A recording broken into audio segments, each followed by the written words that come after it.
Hello दोस्तों, कैसे हैं। उम्मीद करते हैं आप अच्छे होंगे। तो आज का जो हमारा कॉन्सेप्ट है वो बहुत बेहतरीन है। इस कॉन्सेप्ट पर ऐसा कोई एग्ज़ाम नहीं है जहां पर इससे सवाल ना बना हो। कॉन्सेप्ट है सरल रेखा का मेरे दोस्तों। अब इसमें हम लोग पढ़ेंगे क्या। देखिए, कोई बिंदु एक जगह से काट रही है या एक दूसरे के समांतर रेखा है दो, या ओवरलैप कर रही है, तो इसके कितने हल होंगे। अगर समांतर है तो कितने हल होंगे, ओवरलैप करेगी तब कितने हल होंगे।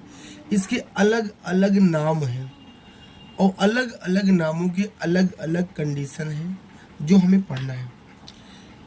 अब इस पर हम बात करेंगे कि इसमें क्या क्या कौन कौन से एग्जाम को कवर करेगा। तो मेरे दोस्तों, ये एसएससी का कोई भी एग्ज़ाम हो वहाँ पर पूछा गया है, बैंक का कोई भी एग्ज़ाम हो वहाँ पर पूछा गया है, रेलवे का कोई भी एग्ज़ाम हो वहाँ पर पूछा गया है, जहाँ जहाँ पर कोऑर्डिनेट ज्योमेट्री आती है वहाँ पर ये पूछा गया है। ये 10th के लिए भी इम्पोर्टेंट है मेरे दोस्तों, और ये 12th के लिए भी इम्पोर्टेंट है। ये हमारे टीजीटी और पीजीटी के लिए भी इम्पोर्टेंट है, पॉलिटेक्निक के लिए भी इम्पोर्टेंट है। तो ओवरऑल बहुत इम्पोर्टेंट कॉन्सेप्ट है। लोग इसको जब चैप्टर पढ़ाते हैं तो बीच में पढ़ाते हैं, लेकिन हमने कहा कि आपको हम बीच में ही इसको कवर करा दें। तो अब आइए इसको हम समझते हैं मेरे दोस्तों। हम मान लेते हैं हमारे पास दो रेखा है, A x1 plus B y1 plus c1 is equal to 0, A x2 plus B y2 plus c2 is equal to 0 है। अब इसकी अलग अलग कंडीशन बनेगी। तो मेरे दोस्तों, जो पहली कंडीशन बनेगी इसकी, अगर a1 बटे a2 is not equal to b1 बटे b2, तो इसका क्या मतलब होगा मेरे दोस्तों। अगर इस तरह की कंडीशन बन रही है a1 upon a2 is not equal to b1 upon b2, तो इसका मतलब होगा यह काटेगी मतलब मेरे दोस्तों इसका एक हल होगा। मतलब यह रेखा एक दूसरे को कट कर रही है, मतलब इसका एक हल होगा, या इसी को बोलते हैं अद्वितीय सॉल्यूशन, यूनिक सॉल्यूशन बोलते हैं इंग्लिश में इसको मेरे दोस्तों, या इसी को बोलते हैं अद्वितीय हल। दूसरी कंडीशन हमारी निकल के आती है मेरे दोस्तों, अगर a1 बटे a2 is equal to b1 बटे b2 is not equal to c1 बटे c2। अगर a1 बटे a2 बराबर है b1 बटे b2 के और बराबर नहीं है c1 बटे c2 के, तो इसका मतलब होता है कि यह समांतर है मेरे दोस्तों। क्या है, यह समांतर है। और समांतर होगी मेरे दोस्तों तो इसमें नो सॉल्यूशन होगा, इसका कोई हल नहीं होगा, नो सॉल्यूशन होगा, मतलब हल इसका शून्य होगा। इसका हल कितना होगा मेरे दोस्तों, इसका हल शून्य होगा,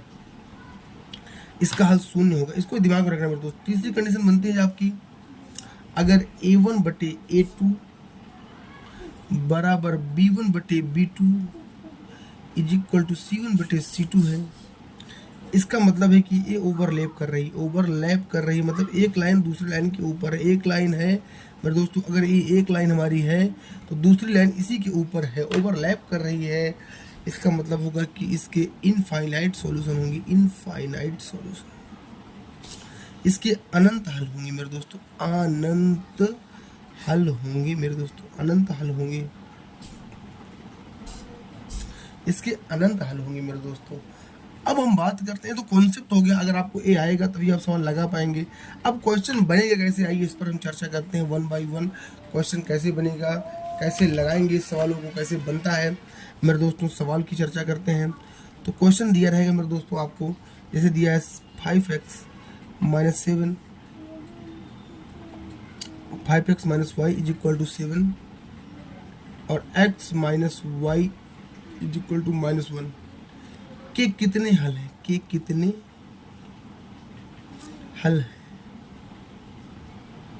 हैं, यह रेखा कैसी होगी। एक काटेगी कि यह दोनों एक दूसरे के समांतर हैं या एक दूसरे को ओवरलैप कर रही हैं। इस तरह के सवाल बनेंगे मेरे दोस्तों। दो तरह के सवाल बनेंगे। पहला कॉन्सेप्ट सवाल बनेगा कि यह एक दूसरे को काटेगा कि नहीं काटेगा, एक दूसरे के समांतर है कि नहीं है, या पूछेगा ओवरलैप कर रहा है, या पूछेगा कितने हल हैं। तो आइए इसको हम देखते हैं। अभी हमने आपको ऊपर पढ़ाया है a1 बटे ax1 प्लस by1, आपको देखिए यहाँ पर पढ़ाया है हमने ax1 plus by1 plus c1 ax2 plus by2 plus c2 बराबर 0 है। तो अगर 3 कंडीशन पढ़ाई हमने दोस्तों, पहली कंडीशन, दूसरी कंडीशन, तीसरी कंडीशन। अब आइए इस पर हम सवाल को लगाते हैं। 5 बटे 1 इज इक्वल टू -1 बटे -1। तो आप यही से गेस कर लेंगे मेरे दोस्तों, -1 प्लस हो जाएगा कि a1 is not equal to a2, a1 बटे a2 is not equal to b1 बटे b2। इसका मतलब होगा कि इसके कितने हल होंगे, एक हल होगा। इसका कितना हल होगा, एक हल होगा, एक हल होगा। मतलब इसका है कि इस सवाल का उत्तर का एक हल होगा। तो आइए हम एक सवाल और लेते हैं आपके लिए दोस्तों। क्वेश्चन नंबर 2 देखते हैं और समझाने का प्रयास करते हैं। जैसे दिया है, कई बार वैल्यू पूछ लेता है k-1 x plus y minus 2 is equal to 0, 2 minus k x minus 3y plus 1 is equal to 0।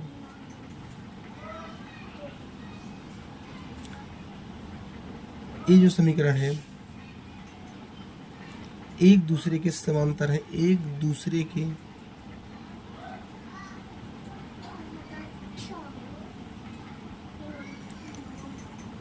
के समांतर है। या कह सकता है नो सॉल्यूशन, या कहता है शून्य हल, कुछ भी बोल सकता है, आपको समझना है। शून्य हल है तो आपसे पूछ रहा है के का मान क्या होगा। तो अब इसको बहुत आसानी से लगा सकते हैं, के का मान क्या होगा। आइए देखते हैं इसको हम। तो वही अगर एक दूसरे के समांतर है तो a1 बटे a2 बराबर b1 बटे b2 is not equal to c1 बटे c2 हो जाएगा। के का ही मान निकालना है तो k-1 upon 2 minus k is equal to 1 upon minus 3। एक क्रॉस मल्टीप्लाई कर लेंगे तो -3k माइनस माइनस प्लस हो जाएगा बराबर 2 माइनस k। ए इधर चला आएगा मेरे दोस्तों तो हो जाएगा -2k इज इक्वल टू -1। तो माइनस माइनस प्लस हो जाएगा, इम्प्लाइज दैट क्या हो जाएगा, k इज इक्वल टू मेरे दोस्तों 1/2। तो k का मान कितना हो जाएगा, 1/2 हो जाएगा मेरे दोस्तों। ठीक है, अब आप इस सवालों को लगा लेंगे आसानी से। इस तरह के सवाल और अगर आप चाहते हैं और डाउट चाहते हैं क्लियर हो आपका, तो हमारे चैनल को आप पहले लाइक कर दीजिए मेरे दोस्तों, शेयर कर दीजिए और सब्सक्राइब कर दीजिए, जिससे ये अपना छोटा परिवार बड़ा हो सके। थोड़ा हम भी आपके लिए बहुत ज़्यादा टाइम निकाल के आपके लिए हम वीडियोस बना पाएँ और आपको टाइम टू टाइम इन्फॉर्मेशन भी दे पाएँ, क्योंकि बहुत ज़रूरी होता है इन्फॉर्मेशन आप तक पहुँचे। इसके लिए आपको वीडियो को हमारे लाइक शेयर और सब्सक्राइब करना पड़ेगा दोस्तों। हम बहुत ही ज़्यादा मेहनत कर रहे हैं आपके लिए, ऐसे बहुत यूनिक छोटे छोटे टॉपिक जो उसको पढ़ने बिना आपका एग्ज़ाम हो सकता है कि 1 नंबर 2 नंबर से रुक जाता हो, तो नहीं रुकेगा मेरे दोस्तों। ठीक है, फिर मिलते हैं नेक्स्ट क्लास में नेक्स्ट वीडियो के साथ, नेक्स्ट जोश और जुनून के साथ। तब तक के लिए धन्यवाद।